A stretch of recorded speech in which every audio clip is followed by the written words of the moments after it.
Assalamualaikum warahmatullahi wabarakatuh. Perkenalkan kami dari kelompok 7. Di sini kami akan menganalisis untuk aplikasi Cerebra. Di sini ada ya anggota kelompok yang beranggotakan yang pertama Syakir Fadilah, Giri Alvino Adwa yaitu saya sendiri, Muhammad Syawal Wijaya, dan Aditya Eka Mardiana. Pendahuluan, latar belakang masalah utama. Yang pertama ada tugas menumpuk, stres dan kepanikan akibat deadline yang berdekatan. Yang kedua, jadwal bentrok, kesulitan menyeimbangkan kuliah, organisasi, pekerjaan, dan waktu pribadi. Yang ketiga, manajemen manual, ketergantungan pada catatan, buku, atau ingatan yang tidak efisien, dan rawan kesalahan. Yang keempat, dampak, kelelahan berlebihan, kesehatan mental terganggu, dan performa menurun. Yang pertama, what? Apa? Aplikasi mobile untuk manajemen tugas dan jadwal mahasiswa dengan fitur pengingat otomatis. Sistem prioritas tugas dan kalender terintegrasi. Yang kedua, siapa? Ditujukan bagi mahasiswa sibuk yang kesulitan mengatur tugas atau mengatur waktu antara kuliah, organisasi, dan tugas pribadi. Yang ketiga, why? Mengapa? Mahasiswa sering lupa deadline, kewalahan dengan tugas menumpuk, dan sulit menentukan prioritas. Aplikasi ini membantu mereka terjadi lebih terorganisir, tenang, dan produktif. Deskripsi topik utama yang keempat, where, di mana digunakan di perangkat mobile HP untuk mendukung aktivitas mahasiswa dimanapun mereka berada. When, kapan, paling dibutuhkan saat mahasiswa menghadapi banyak tugas, mendekati deadline, atau ketika jadwal kuliah dan organisasi saling bertabrakan. Who, bagaimana? Aplikasi mengirimkan notifikasi pengingat, memberi label prioritas pada tugas, dan menampilkan semua jadwal dalam satu kalender struktur. Di sini setelah kami melakukan recruitment gathering, kami mengklasifikasikan yaitu persona 1, Kesia Cantika Putri sebagai primary persona. Ia adalah mahasiswa S1 PGSD, si ambisius yang kewalahan. Dia mengatakan sering ngerasa keteteran soalnya banyak kegiatan terus tugas numpuk, kayak nggak ada jeda buat istirahat. Beberapa alasan menjadikan Kesia sebagai primary persona yaitu karena tujuan dan motivasinya merasa lebih tenang dan teratur, menyeimbangkan kegiatan kuliah dan hima, dan ingin punya waktu istirahat yang cukup.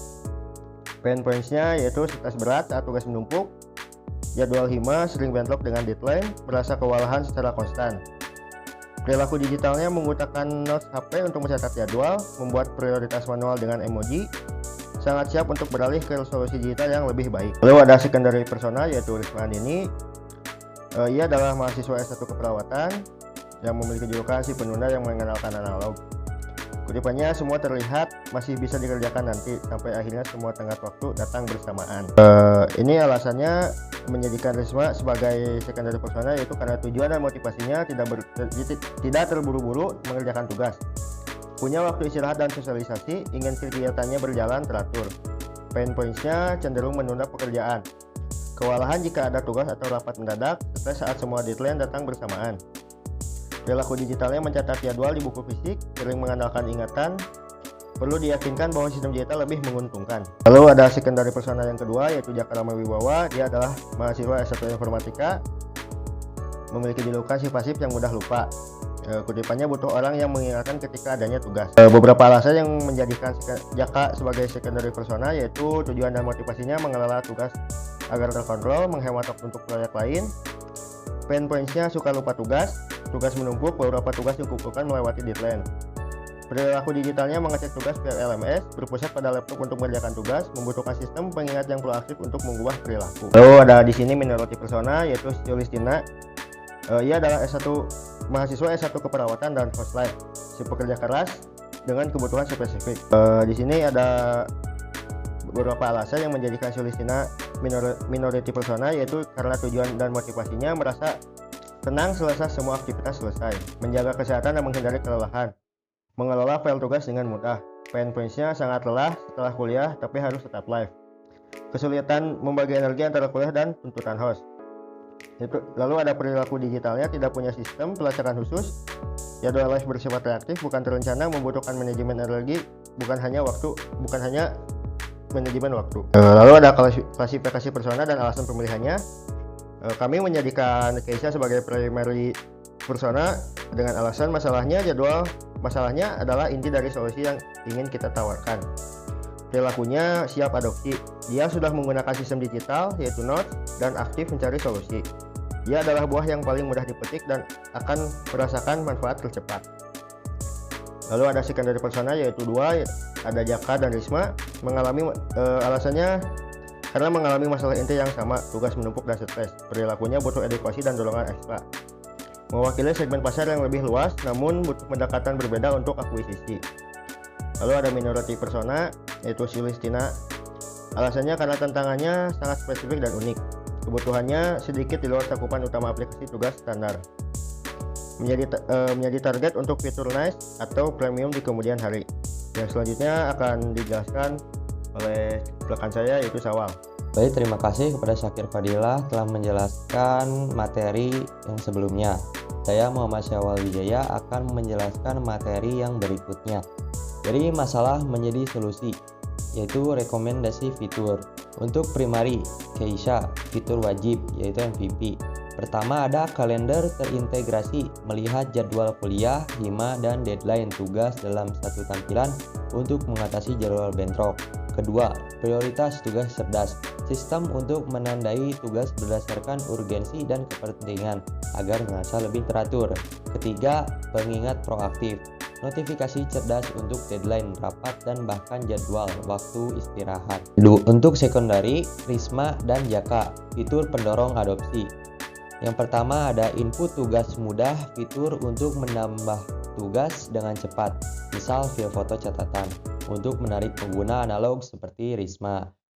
Yang kedua, dashboard anti lupa dan notifikasi berulang, tampilan utama yang jelas dan pengingat yang agresif untuk mengubah perilaku pasif Jaka.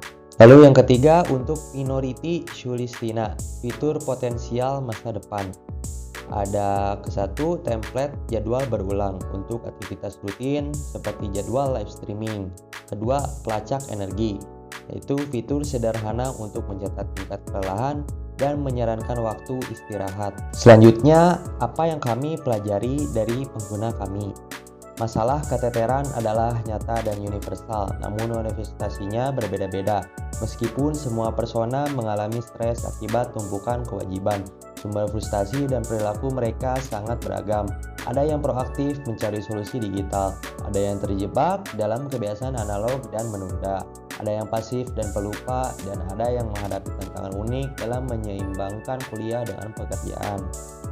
Ini membuktikan bahwa pendekatan satu solusi untuk semua tidak akan efektif. Persona utama kita adalah titik masuk pasar yang paling ideal.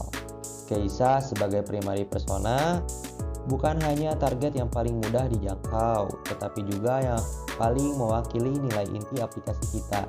Dia sudah berada di ekosistem digital, merasakan sakit yang paling takut, dan secara aktif mencari cara untuk lebih teratur. Memenangkan hatinya berarti membuktikan konsep utama aplikasi kita dan membangun fondasi pengguna yang loyal. Target sekunder mewakili potensi pertumbuhan, namun membutuhkan jembatan. Risma dan Jaka adalah representasi dari pasar yang lebih luas. Namun untuk menarik mereka, aplikasi kita tidak cukup hanya ada. Kita memerlukan fitur spesifik yang berfungsi sebagai jembatan proses. Input yang sangat mudah untuk meyakinkan Risma agar meninggalkan buku catatannya, dan sistem notifikasi yang cerdas dan persisten untuk mengubah perilaku reaktif Jaka menjadi proaktif. Selanjutnya dari riset menjadi aksi, peta jalan kita. Pertama, fokus utama atau MVP. Ciptakan rasa tenang dan kontrol. Untuk Keisha, langkah pertama dan terpenting adalah mengembangkan minimum viable product atau MVP dan secara langsung memecahkan masalah Keisha. Ini berarti memprioritaskan 3 pilar fitur, yaitu kalender terintegrasi untuk visualisasi jadwal yang jelas, manajemen prioritas tugas untuk mengurangi rasa kewalahan, sistem pengingat cerdas untuk memastikan tidak ada yang kelewat. Keberhasilan ini di sini akan menjadi bukti konsep yang kuat. Strategi akuisisi berikutnya, turunkan hambatan untuk Risma dan Jaka. Setelah fondasi utama terbangun, pengembangan akan difokuskan pada fitur-fitur yang memudahkan adopsi bagi target sekunder. Ini termasuk onboarding yang mulus, fitur quick add, tugas, dan personalisasi notifikasi. Tujuannya adalah membuat transisi ke aplikasi kita terasa lebih mudah dan lebih bermanfaat daripada bertahan dengan kebiasaan lama mereka. Visi jangka panjang. Evolusi menuju asisten produktivitas holistik. Persona minoritas seperti Sulistina menunjukkan adanya kebutuhan yang lebih dalam dari sekedar manajemen tugas. Ini membuka visi jangka panjang bagi aplikasi kita untuk berevolusi. Dari sekedar task manager, kita bisa berkembang menjadi asisten produktivitas holistik yang juga mempertimbangkan manajemen energi, template jadwal untuk berbagai profesi dan integrasi yang lebih mendalam. Selanjutnya akan dijelaskan oleh Aditya Eka Merdiana. Baik, terima kasih untuk Giri Alvino, Syakir Fadila, dan Syawal Wijaya telah menjelaskan materi sebelumnya. Di sini saya Aditya Eka Merdiana akan menjelaskan storyboard perjalanan Persona 1 menggunakan MVP. Permasalahan. Ini contoh Keisha, mahasiswa semester 3 yang juga aktif di himpunan mahasiswa dan UKM. Dia stres. Pain points, dia mencoba mencatat semua di notes HP, tapi akhirnya keteteran atau bahkan kewalahan dan tidak teratur. Lalu solusi baru, kemudian Keisha menggunakan Cerebra. Dia memasukkan semua tugas dan jadwalnya, lalu mengatur prioritas dan pengingat otomatis. Dan hasilnya kini Keisha merasa lebih tenang dan teratur. Dia bisa menyeimbangkan semua kegiatan dan punya waktu istirahat yang sangat cukup. Di sini saya akan menjelaskan user flow dan wireframe. Baik teman-teman, di sini adalah tampilan awal dari web kita. Di sini ada logo tentunya. Lalu di sini tertera opsi di mana kita akan memulai aplikasinya. Di sini tentunya logo lagi. Di sini akan ada opsi login, yaitu username dan password. Lalu di bawahnya akan ada lupa password. Di sini ada opsi login. Lalu di bawahnya nanti akan ada belum punya akun atau register. Kita masuk ke dashboard dan di sini ada profil kita. Di sini juga profil kita menjelaskan tentang nama. Lalu di sini juga masih masuk ke profile user.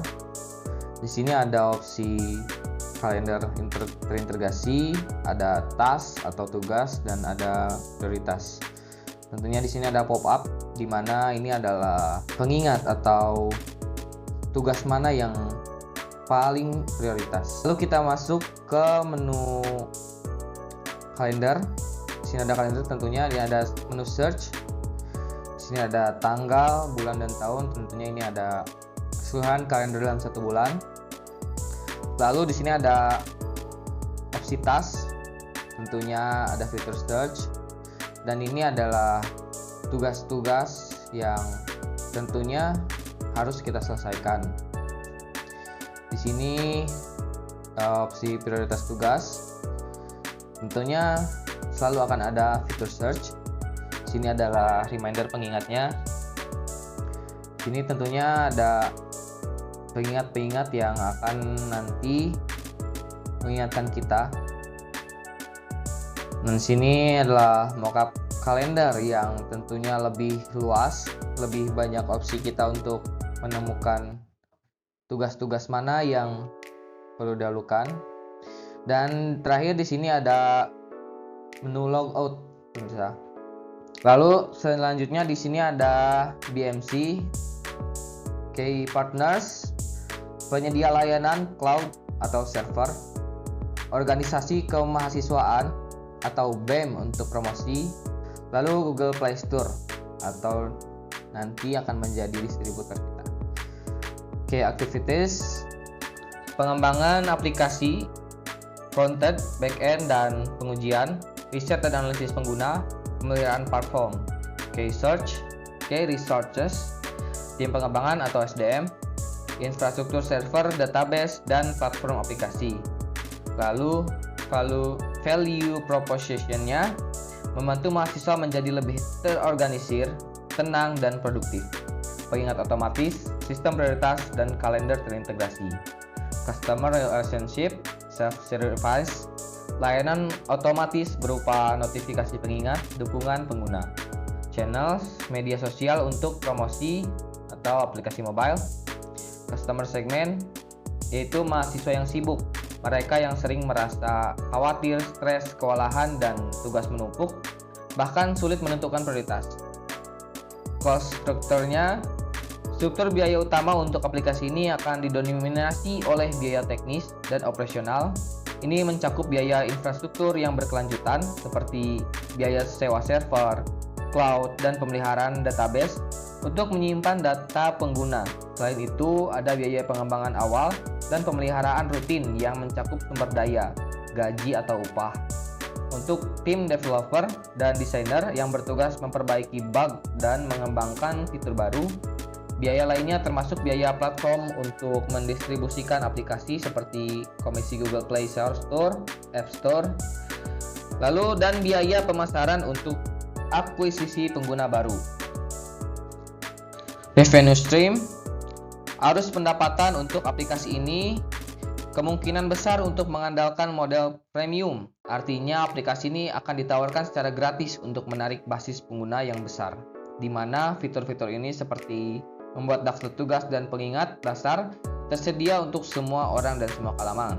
Pendapatan kemudian akan dihasilkan dengan menawarkan upgrade berbayar, baik melalui langganan bulanan, tahunan, atau pembelian suatu kali. Untuk membuka fitur premium ini bisa mencakup fungsionalitas lanjutan yang sangat diinginkan pengguna, seperti kalender terintegrasi, analisis statistik progres, atau opsi customisasi notifikasi lebih mendalam. Kesimpulannya, wawasan utama dari riset ini adalah bahwa meskipun masalah keteteran mahasiswa bersifat universal, solusinya harus personal dan tidak bisa disamaratakan. Analisis persona kami telah memberikan peta jalan strategis yang presisi. Kami akan memulai dengan MVP yang fokus untuk memecahkan masalah inti guna membangun fondasi yang kuat. Setelah itu, kami akan mendorong adopsi dengan fitur jembatan yang dirancang khusus untuk mengatasi hambatan perilaku dan secondary persona. Pada akhirnya, wawasan dari minority persona memandu visi jangka panjang kami untuk berevolusi dari sekedar manajemen tugas menjadi asisten produktivitas holistik. Pendekatan bertahap yang berpusat pada pengguna ini adalah kunci kami untuk tumbuh dari solusi yang berfokus menjadi alat yang tak tergantikan bagi setiap mahasiswa. Baik, mungkin cukup sekian presentasi dari kelompok 7 yang beranggotakan Giri Alvino, Syakir Fadila, Syaul Wijaya, dan Aditya Kamardiana. Mohon maaf untuk semua kekurangannya, semoga kalian menerima, dan saya ucapkan terima kasih. Sampai jumpa.